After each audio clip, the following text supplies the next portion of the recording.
শিৱসাগৰৰ বৰ্ডিং ৰোডত মুকলি সংগীত সন্ধ্যা বিগত বৰ্ষসমূহৰ দৰে এইবাৰো ইংৰাজী নৱবৰ্ষৰ প্ৰথম দিনটোতেই শিৱসাগৰৰ নগৰৰ মাজমজিয়াত অৱস্থিত বৰ্ডিং ৰোডত নন্দন বাণিজ্যিক চৌহদৰ ভীমাৰ্টৰ সন্মুখত শিৱসাগৰৰ প্ৰয়াত ৰকষ্টাৰ পংকজ গগৈ ওৰফে ঘৃচিঙৰ সোঁৱৰণত অনুষ্ঠিত হয় এক মুকলি সংগীত সন্ধ্যা।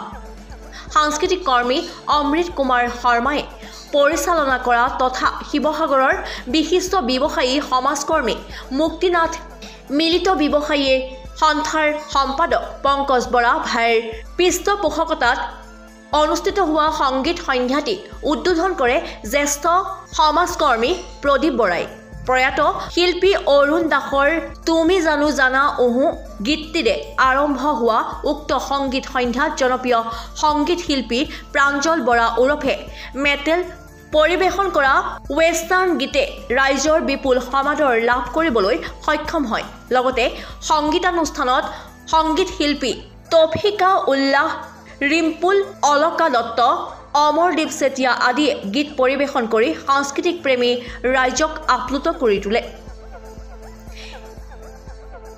প্ৰতি ইংৰাজী নৱবৰ্ষৰ প্ৰথম দিনটোতেই আপুনি এই অৰুণোদয় পথত শিৱসাগৰ নগৰৰ মাজমজিয়া অৰুণোদয় পথত এই সংগীতানুষ্ঠানটো আয়োজন কৰে। প্ৰতি বিগত কেইবাবছৰৰ পৰা এই অনুষ্ঠানটো আপোনাৰ পৃষ্ঠপোষকতাত আয়োজন কৰি আহিছে। উদ্দেশ্য কি বাৰু মানে এই অনুষ্ঠানটোৰ?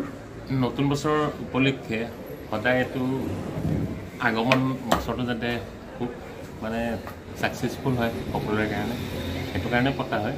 আৰু শিৱসাগৰত বহুত সুপ্ত অৱস্থাত থকা প্ৰতিভা আছে, সেইখিনি যাতে ওলায় সেইটোৱেই মূল লক্ষ্য। লগতে আমাৰ ৰাইজকো এটা আনন্দ দিয়ে আৰু নতুন বছৰ প্ৰথম দিন বুলি। ঠিক আছে, নৱবৰ্ষৰ সকলোলৈকে শুভেচ্ছা থাকিলে। শিৱসাগৰৰ পৰা অমৃত কুমাৰ শৰ্মাৰ ৰিপৰ্ট, নিউজ নাও 24/7।